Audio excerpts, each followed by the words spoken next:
احسن كلام غادي تسمع في هذا النهار. واحد الراجل لاباس عليه وعنده واحد الطوموبيل غاليه بزاف.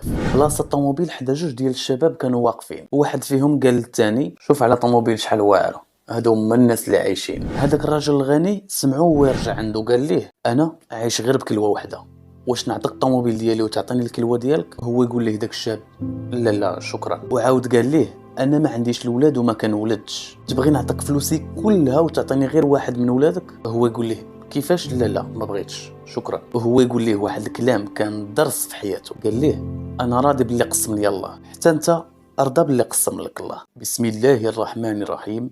ان الانسان لربه لكنود.